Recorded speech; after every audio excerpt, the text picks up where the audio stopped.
다니엘서 10분 강해 26회입니다. 오늘은 다니엘서 3장의 첫 번째 시간으로 금신상을 만들다 라는 주제로 우리 말씀을 연구하겠습니다.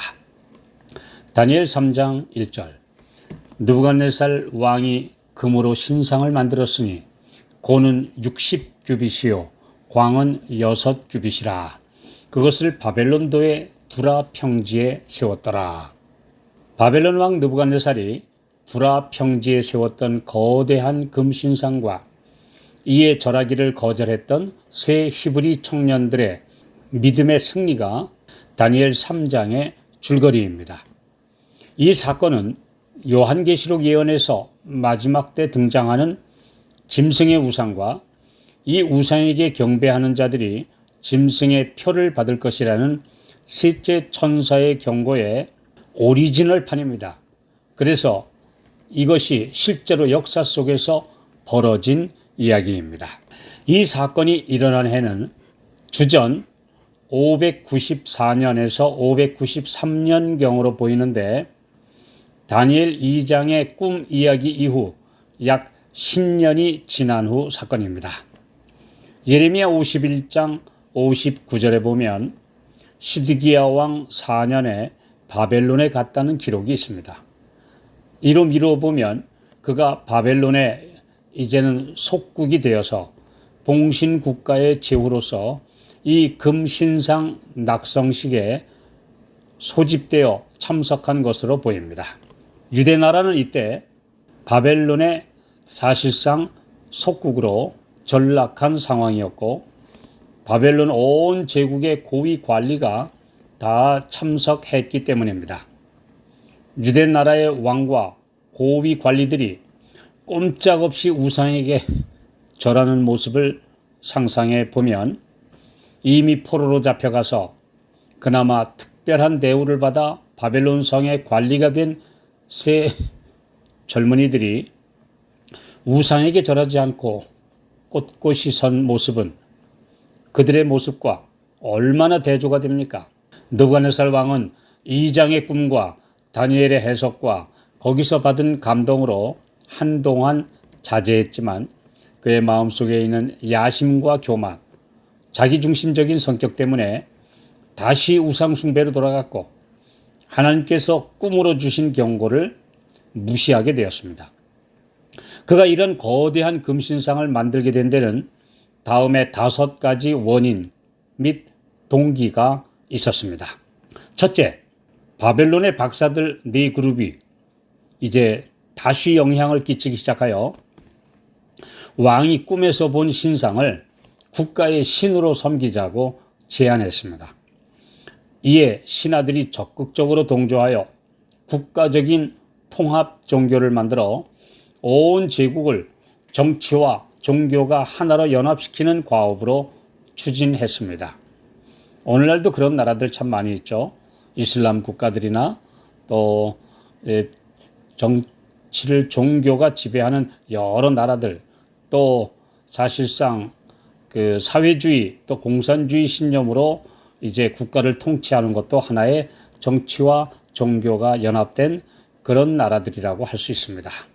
그런 나라들은 종교의 자유가 사실상 없습니다. 둘째, 왕은 이 제안에 교만과 허영심이 더해져 금머리만이 아니라 신상 전신을 금으로 만들기로 합니다. 왕에게 아첨하는 신하와 박사들은 금 신상의 제막식과 함께 화려한 푸닥거리를 펼쳐서 유다의 신이 정한 제국의 운명, 넌 이 신상의 머리까지가 바벨론이다 라고 하던 그 정해진 운명도 수많은 다른 신들의 도움을 받으면 능히 바꿀 수 있다라고 제안한 것입니다. 셋째, 왕과 신하들은 온 제국에 통일된 신, 통일된 종교가 필요하다며 모든 국민들을 강제로 따르도록 하기 위해 이런 큰 행사를 실시하기로 합니다. 이를 증명하는 고고학 발견이 있는데 레바논에서 발견된 느부갓네살 왕의 고대 비문에 이런 글이 있습니다. 이전에 어느 왕도 성취하지 못한 것을 나는 했노라. 아무도 혼란을 일으키지 못하도록 나의 왕다운 상을 영원하도록 세웠노라. 세계사에서 이런 신뢰들을 찾아보면 먼저 로마의 황제 숭배를 들 수 있는데, 오늘날도 고대 로마의 유적에서 많은 조각상들을 볼 수 있습니다. 그리고 서기 4세기에 로마가 분열 위기에 처하자 콘스탄티누스 황제가 로마 제국을 통일하기 위해 교세가 급속히 커지고 있는 기독교를 국교로 만들었고, 이후 로마 교회의 감독을 교황으로 세워 사람을 하나님의 대리자로 만들어 신격화한 사실을 볼 수 있습니다. 교황 제도는 긴 역사를 거쳐 오늘날까지도 유지되고 있으며, 마지막 시대 종교 연합운동으로 전국적으로 배도와 파멸로 이끌어가고 있습니다.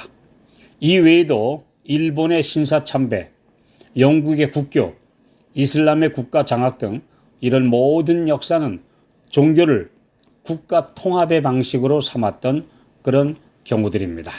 고고학에서 발견된 기록에 의하면 느부갓네살 제위 10년에 강제로 점령하여 바벨론 제국에 병합시킨 몇몇 지역에서 반란이 있었고, 이를 무력으로 진압했습니다. 그래서 이런 기회를 만들어 모든 봉신국의 지도자들을 소집해서 충성을 맹세하도록 하기 위한 목적도 있었습니다. 넷째, 인간 허영의 극치는 독재자들이 자신을 신으로 만들려고 하는 것입니다.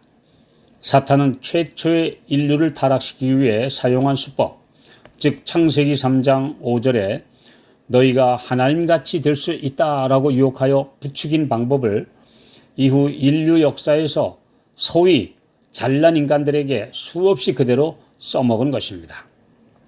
폐쇄된 국가인 북한에서 아직도 계속되고 있는 김일성 3대 우상화도 이런 종류의 아주 야만적인 제도입니다. 가장 민주적이고 문명화된 21세기까지도 이런 흑역사가 이어져 왔다는 사실을 잘 보여주고 있는 사례입니다. 그러나 이런 국가들은 대부분 스스로 붕괴되거나 외세에 의해 망국으로 치닫게 되었음을 역사가 증명해 줍니다. 사도행전 12장 20절로 23절에는 유다의 봉신왕인 로마의 봉신왕인 유다의 헤롯이 자신을 신으로 추대하는 군중의 열광적인 대회에서 갑자기 하늘의 징벌을 받아 고통의 비명과 함께 벌레가 먹어 죽은 역사가 기록되어 있습니다. 자기 숭배의 함정은 결국 스스로 파멸에 빠지게 한다는 것을 가르쳐주고 있습니다. 다섯째, 사탄은 이런 금신상 낙성식과 축제를 통해 신실한 하나님의 종들을 없애려고 그들을 충동한 것입니다. 다니엘과 그의 친구들은 분명 하나님의 계명에 명시된 대로 순종하기 위해 우상에게 절하지 않을 것이므로 자연스럽게 그런 사람들을 가려내어 죽일 구실을 만들 수 있다고 본 것입니다.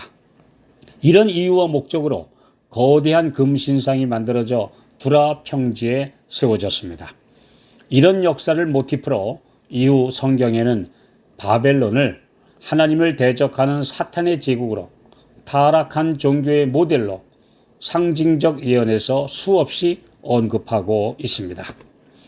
바벨론 왕국이 페르시아에게 멸망한 지 2500년이 지난 이래 다시 재건되지 못했고, 바벨론 성은 폐허된 채로 아직까지도 복구되지 못하고 있습니다.